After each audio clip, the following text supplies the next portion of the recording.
Algo increíble, algo que sacudió los cimientos de la arrogancia académica europea, sucedió el año pasado.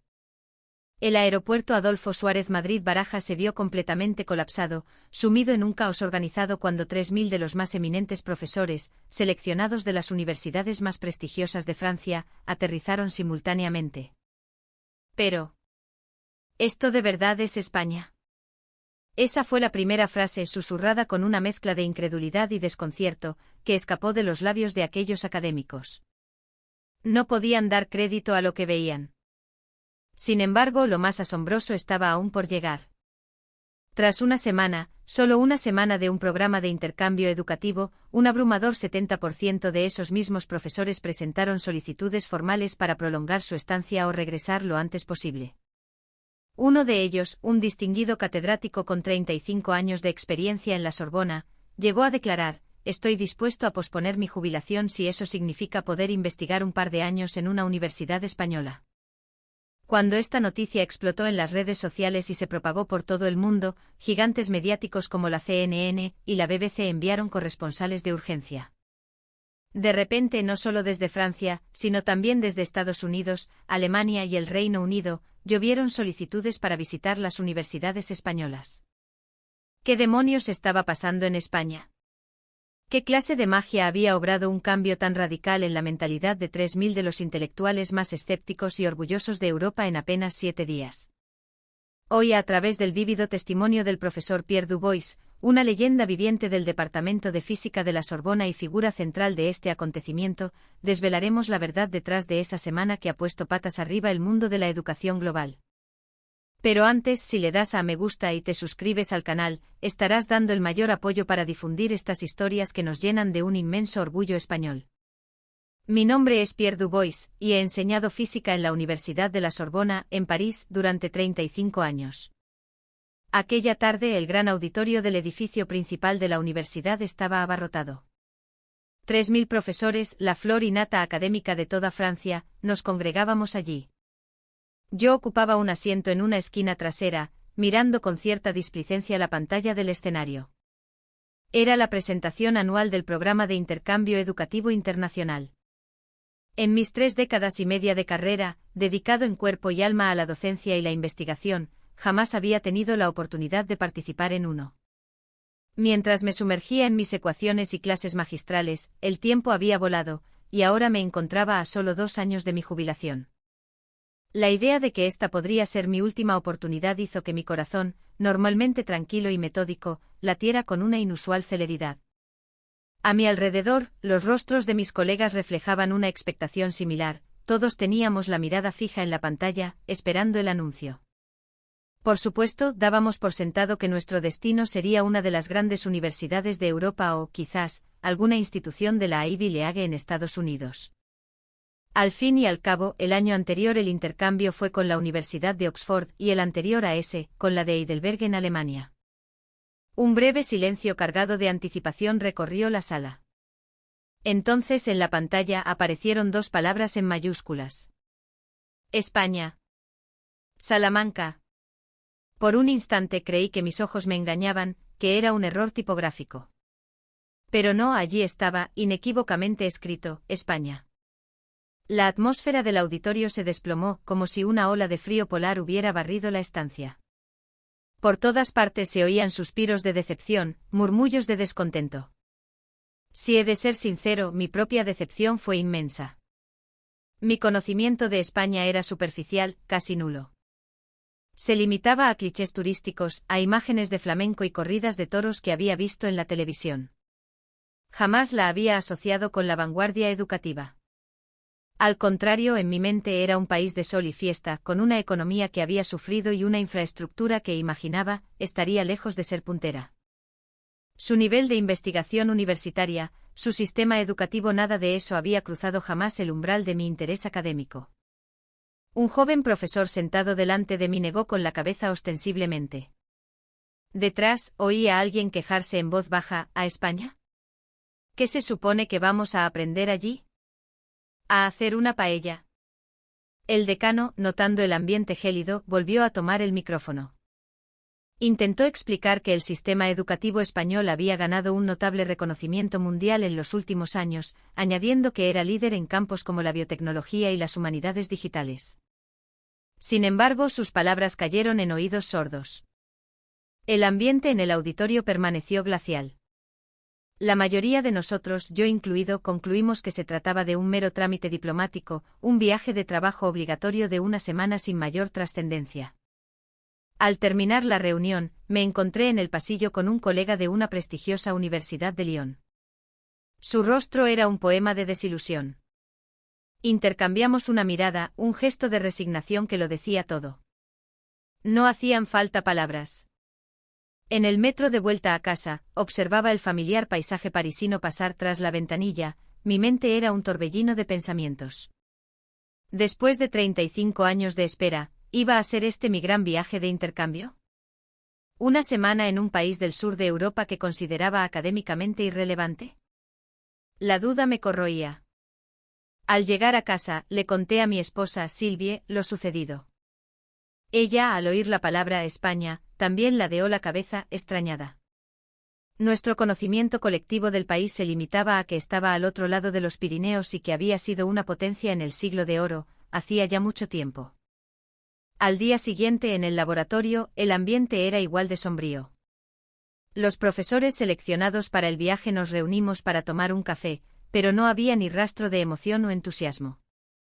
Parecíamos más bien un grupo de condenados a un exilio temporal. En ese momento una joven profesora de literatura se acercó con su portátil. «Esperad, mirad esto», dijo y nos mostró un vídeo de la Universidad de Salamanca. El campus, bañado por una luz dorada, parecía tener una aura histórica y cultural más densa de lo que imaginaba. Bueno, no deja de ser un vídeo promocional, pensé. La realidad seguro que es diferente. Un par de semanas antes de la partida, el ministerio nos envió un dossier informativo. Era un fajo de papeles grueso y detallado sobre el sistema educativo español, las instalaciones universitarias, los programas de apoyo a la investigación. Al leerlo, encontré datos que me sorprendieron. Por ejemplo, que todas las universidades de la isla estaban conectadas por una red de fibra óptica de ultra alta velocidad, o que cada laboratorio contaba con equipos de última generación. Aún así, mi escepticismo persistía. Los números sobre el papel y la realidad sobre el terreno suelen divergir.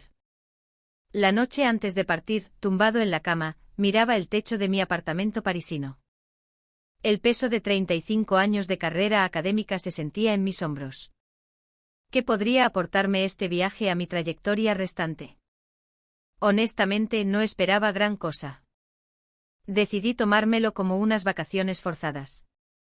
Una semana para pasear, probar las famosas tapas y desconectar. Iría con una mentalidad relajada. Sin embargo, en aquel momento, no tenía ni la más remota idea de que ese viaje estaba a punto de demoler y reconstruir por completo mi visión del mundo académico, forjada durante 35 años. No podía ni imaginar que España se me presentaría con un rostro tan radicalmente diferente al que mi arrogancia había dibujado. El aeropuerto Charles de Gaulle de París era un hervidero de actividad desde primera hora de la mañana. 3000 profesores de toda Francia, reunidos en la misma terminal. La cola ante los mostradores de facturación parecía interminable. Arrastrando mi maleta avanzaba lentamente observando los rostros de mis colegas. Eran un reflejo del mío propio, resignación y cansancio. Un profesor de unos 60 años, de Marsella, no paraba de bostezar. Una profesora de Burdeos se apoyaba lánguidamente en su equipaje. Nadie parecía ilusionado, era más bien un pesado sentido del deber lo que nos movía. Tras facturar y pasar el control de seguridad, me senté en una cafetería con un café solo, observando los aviones perfectamente alineados en la pista. El vuelo a Madrid era corto, poco más de 2 horas, pero mi ánimo seguía por los suelos. Una vez a bordo, me acomodé en mi asiento. A mi lado se sentó Jean-Luc, un profesor de química de unos 50 años de la Universidad de Lille. Nos saludamos con un escueto asentimiento y nos sumimos en nuestros propios pensamientos, esperando en silencio el despegue. El avión aceleró por la pista. Sentí la presión contra el respaldo de mi asiento mientras nos elevábamos, dejando atrás una Francia gris y nublada. Pronto nos adentramos en un mar de nubes. El anuncio del comandante de a bordo con un acento español cálido y claro, sonó por los altavoces. La tripulación de cabina nos atendió con una amabilidad y una calidez que me sorprendieron gratamente. La primera impresión, al menos, era positiva. Aproximadamente 1 hora y media después, el comandante anunció que estábamos iniciando el descenso hacia el espacio aéreo español. Inconscientemente me erguí en mi asiento y me asomé a la ventanilla con más atención. Entre los jirones de nubes comenzó a dibujarse la península ibérica. Un sol radiante bañaba un paisaje de tonos ocres y verdes que contrastaba vivamente con el gris que habíamos dejado atrás. Los edificios se hacían cada vez más nítidos. Aunque no veía la densidad opresiva de los rascacielos de otros grandes centros financieros, sí se apreciaba una extensa y ordenada mancha urbana. El avión descendía. Sentí un ligero taponamiento en los oídos y un latido acelerado en el pecho. No sabía si era nerviosismo o una incipiente expectación. Las ruedas tocaron la pista con un sonido sordo y una suave sacudida.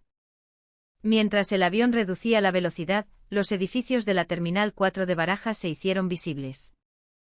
Su arquitectura ondulante y sus techos de bambú me parecieron elegantes y modernos, no la infraestructura anticuada que había presupuesto. Aunque no tenía la escala monumental de algunos aeropuertos asiáticos, transmitía una sensación de eficiencia y diseño inteligente. Al salir por la puerta del avión, una bocanada de aire cálido y seco acarició mi rostro. Por fin, pisaba suelo español.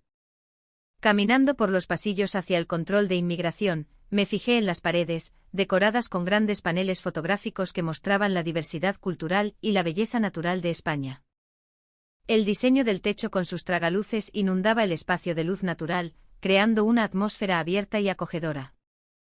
Los aeropuertos de Francia son modernos, sí, pero esta sensación de calidez humana era algo que no había experimentado antes.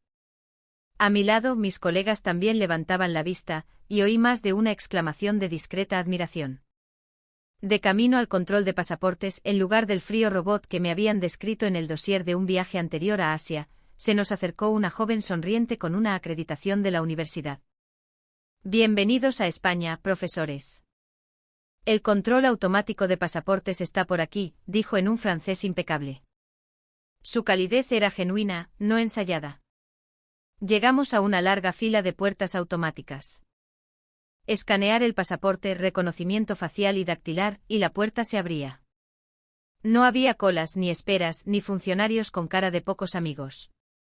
Cuando fue mi turno, el escáner leyó mi pasaporte y en la pantalla apareció mi información junto a un mensaje de bienvenida. Todo el proceso no duró más de 30 segundos. Al entrar en el vestíbulo de llegadas, el espectáculo fue aún más sorprendente. El aeropuerto bullía de gente de todas las nacionalidades, mochileros japoneses, familias alemanas, ejecutivos norteamericanos.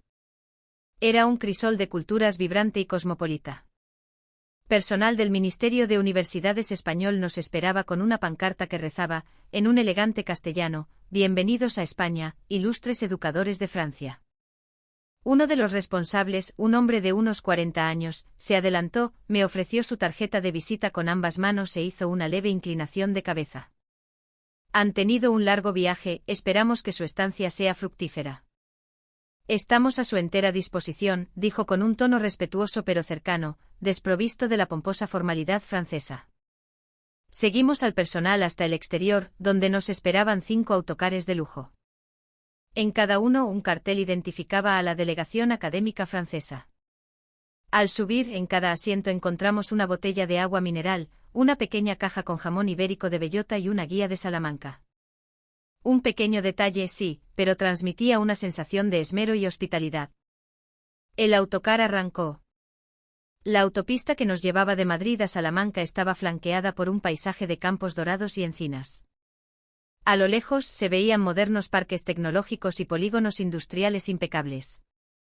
El profesor a mi lado, Jean-Luc, miraba por la ventana y murmuró: «Puede que los edificios no sean los más altos, pero todo parece increíblemente ordenado y desarrollado». Estaba completamente de acuerdo. A la mañana siguiente, tras el desayuno en el hotel, pusimos rumbo a la Universidad de Salamanca.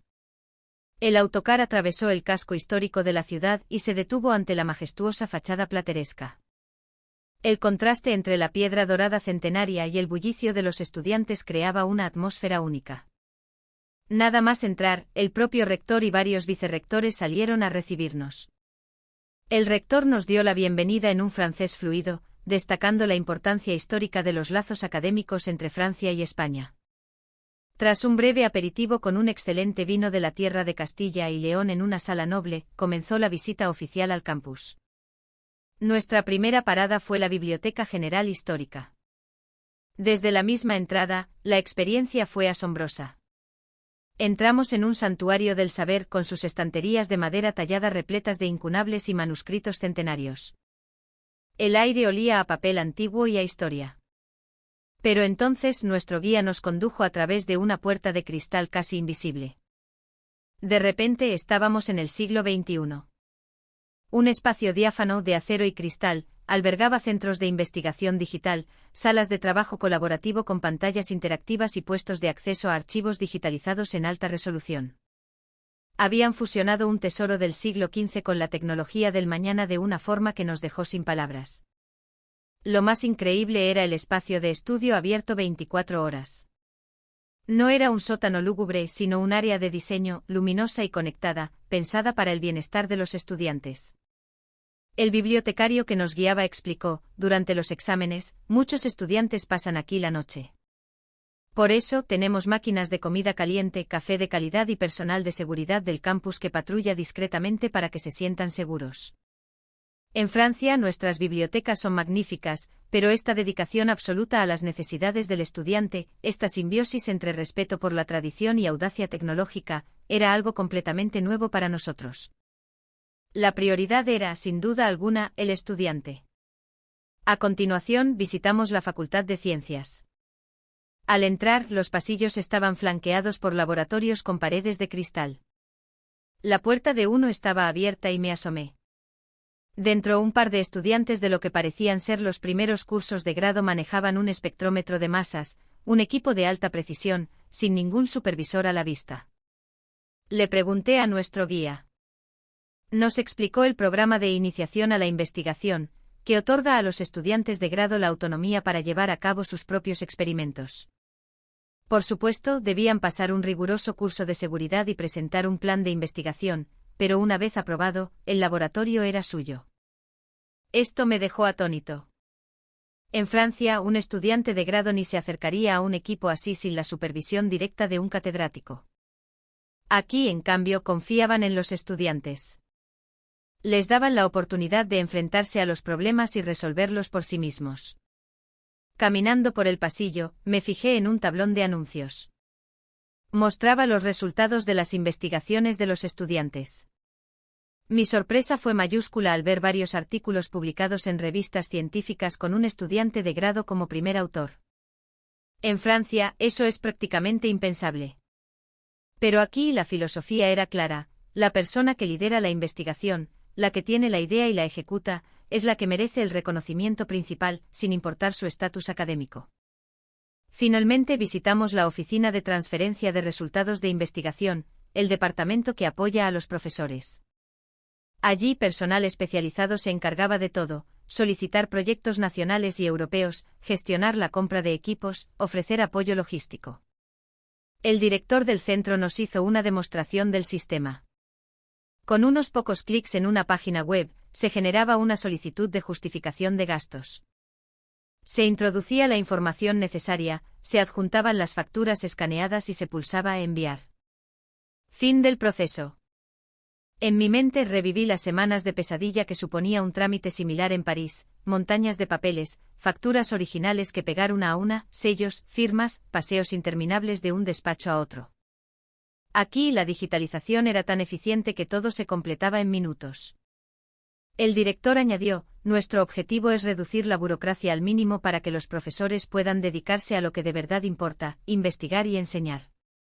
En ese instante sentí una punzada en el pecho. Durante 35 años, cuántas horas, cuántos días, cuánta energía mental había malgastado en tareas administrativas, posponiendo lo verdaderamente importante. Al terminar la visita, de vuelta al autocar, intercambié una mirada con mis colegas. El veredicto era unánime y silencioso. Quizás en Francia teníamos edificios más imponentes, pero en España, en su mentalidad, en su software humano, estaban a años luz por delante. Por la tarde visitamos una institución gubernamental de apoyo a la ciencia para entender cómo el Estado impulsaba la investigación universitaria. Al entrar, nos recibió un vestíbulo de diseño tecnológico. Lo primero que nos presentaron fue la Red Académica y de Investigación Española. A través de esta plataforma, todos los investigadores del país gestionaban sus proyectos. Al iniciar sesión, tenían acceso a toda su información, proyectos en curso, gasto ejecutado, presupuesto restante, todo actualizado en tiempo real. Pero lo que más nos impresionó fue el Centro de Instrumentación Científica Compartida. Todos los equipos de investigación de alta gama de todas las universidades españolas estaban registrados en una base de datos central. Si un investigador necesitaba un equipo que no estaba en su universidad, solo tenía que reservarlo en el sistema y podía utilizar el de otra institución. En Francia, cada universidad compra sus propios equipos, lo que a menudo lleva a duplicidades y a un uso ineficiente de recursos millonarios. Aquí, compartiendo, maximizaban la eficiencia. Un responsable nos contó un caso: un profesor de Oviedo necesitaba un microscopio electrónico muy específico. Vio en el sistema que había uno en la Universidad de Sevilla. Reservó una franja horaria, tomó un tren de alta velocidad, realizó sus experimentos y regresó. El coste fue mínimo, solo una tasa de mantenimiento simbólica. El segundo programa que nos mostraron fue el de proyectos de investigación exploratoria. A diferencia de los proyectos tradicionales, este financiaba investigaciones de alto riesgo y alta recompensa. La innovación a menudo nace del fracaso, explicó el responsable. Animamos a los investigadores a ser audaces, a intentar lo imposible. Incluso si los resultados no son los esperados, si el proceso ha sido riguroso, no afectará a futuras solicitudes de financiación. En Francia, el fracaso en una investigación a menudo significa el fin de la financiación, lo que nos empuja a elegir temas seguros y predecibles. En España habían creado un ecosistema que no temía el fracaso, que lo veía como un paso necesario hacia el verdadero descubrimiento. El tercero era un programa de captación de talento joven, centrado en apoyar a los doctores recién licenciados. Se les asignaba una financiación inicial para que pudieran montar su propio pequeño laboratorio y empezar su línea de investigación independiente, sin tener que entrar desde el primer día en la feroz competición por los fondos. En Francia, los jóvenes investigadores viven una precariedad terrible. Aquí los trataban como el activo más valioso para el futuro, dándoles el apoyo que necesitaban para florecer. Por último, nos explicaron el sistema de becas y contratos predoctorales. Prácticamente todos los estudiantes de doctorado recibían un salario que les permitía vivir con dignidad y centrarse exclusivamente en su investigación, evitando que tuvieran que compaginarla con trabajos precarios para subsistir. Al salir de la sala de reuniones, mi colega Jean-Luc suspiró profundamente. Su rostro reflejaba una pregunta que todos nos hacíamos: ¿qué hemos estado haciendo todos estos años? Yo sentía exactamente lo mismo. Al día siguiente tocaba visitar una residencia de estudiantes de posgrado. Era un edificio nuevo en una esquina del campus, de diseño limpio y moderno. El vestíbulo era luminoso y acogedor, con estudiantes sentados en sofás leyendo o trabajando con sus portátiles. En una esquina, había una pequeña cafetería y una tienda de conveniencia abierta 24 horas. El director de la residencia nos enseñó las habitaciones. Los pasillos eran silenciosos. Abrió la puerta de una de ellas, era una habitación individual. El espacio era más grande de lo que esperaba, bien amueblado con cama, un amplio escritorio, armario, una pequeña nevera y aire acondicionado individual. El gran ventanal la inundaba de luz natural. Intentamos ofrecer a los estudiantes de posgrado espacios individuales o, como mucho, para 2 personas, explicó el director. Para una investigación de alto nivel, la privacidad es fundamental. El alquiler, nos dijo, era aproximadamente la mitad del precio de mercado. En París, nuestros estudiantes se hacinan en habitaciones minúsculas para 4 o 6 personas. En el sótano, había una lavandería gratuita y un gimnasio bien equipado. Después visitamos el Centro de Orientación Psicológica del campus. El director nos explicó que contaban con un equipo de psicólogos a tiempo completo y que cualquier estudiante podía solicitar una cita. Lo que más me impactó fue su énfasis en la confidencialidad absoluta de los registros. En España, cuidar la salud mental se ha convertido en un pilar del sistema educativo. Buscar ayuda cuando se tienen dificultades se ve como un acto de fortaleza, no como una debilidad o falta de resiliencia, como a menudo se percibe en nuestro entorno ultracompetitivo. Tras el almuerzo asistimos a un simposio de estudiantes de máster y doctorado. El nivel era altísimo. Un estudiante de máster presentó su investigación sobre nuevos biomateriales. Respondió a las afiladas preguntas de los profesores con un inglés fluido y una calma asombrosa. Su tutor, a su lado, asentía con una sonrisa, una relación más de mentor que de jerarca. Otra estudiante de doctorado presentó un algoritmo de inteligencia artificial cuyo nivel era perfectamente publicable en las mejores revistas internacionales. Le formulé una pregunta compleja. Se tomó un segundo para pensar y me dio una respuesta lógica e impecable. Al hablar con ellos me di cuenta de que sentían un orgullo inmenso por su trabajo. Eran ellos quienes elegían sus temas, quienes lideraban la investigación. No eran meros ejecutores de las órdenes de un director, como tristemente ocurre con muchos de nuestros estudiantes, que carecen de ese sentido de pertenencia. Regresamos al hotel pasadas las 9 de la noche. Me tumbé en la cama, pero no podía dormir. Las imágenes del día daban vueltas en mi cabeza. Miré por la ventana. Salamanca seguía iluminada, viva. De repente sentí la necesidad de salir a pasear. Pero por un reflejo condicionado, me preocupé por la seguridad. Salir a caminar a estas horas en una ciudad desconocida. En París ni me lo plantearía. Dudé, pero finalmente llamé a recepción. Por supuesto, profesor, me respondió una voz alegre al otro lado. El centro es completamente seguro a cualquier hora. Está lleno de terrazas, gente paseando y hay vigilancia. Disfrute de nuestra maravillosa ciudad. Salí del hotel con cierta aprensión. Eran las 11 de la noche. Las calles estaban brillantemente iluminadas por farolas de luz cálida. Para mi asombro, las calles y plazas, especialmente la increíble Plaza Mayor, estaban llenas de vida. Vi a una mujer corriendo sola con sus auriculares, con una tranquilidad que me pareció de otro mundo. Vi a parejas jóvenes paseando con carritos de bebé. Vi a grupos de estudiantes y de personas mayores sentados en las terrazas, compartiendo tapas y vino, riendo a carcajadas. Me detuve en mitad de la plaza, abrumado por una mezcla de emociones. Esta paz, esta seguridad, esta alegría de vivir tan cotidiana me resultaba casi increíble. Entré en un pequeño bar de tapas. El dueño, un hombre mayor con una sonrisa afable, me saludó como si me conociera de toda la vida. Me recomendó un pincho de tortilla y una copa de vino. Me senté en la barra, observando a la gente. Familias, amigos, parejas. Todos relajados, disfrutando del momento. Comprendí entonces algo fundamental: esto no era solo España de noche, era una filosofía de vida. Trabajar para vivir, no vivir para trabajar. De vuelta al hotel, observando a la gente pasear sin prisa, sentí en carne propia el nivel de seguridad y calidad de vida que ofrecía España. Qué envidia me daban los estudiantes e investigadores que podían vivir y trabajar en un entorno así. Al llegar al hotel, el recepcionista me sonrió. «¿Qué tal el paseo, profesor?» «Ha sido maravilloso», respondí con total sinceridad. No sabía que pudiera existir un lugar tan seguro y tan vivo a la vez. Tumbado en la cama, pensé en la mujer corriendo sola, en las familias paseando de noche, en la amabilidad del dueño del bar. Todo aquello era la prueba tangible de una sociedad segura y cohesionada. La semana pasó en un suspiro. La última mañana, mientras hacía la maleta, contemplé el río Tormes brillando bajo el sol del amanecer.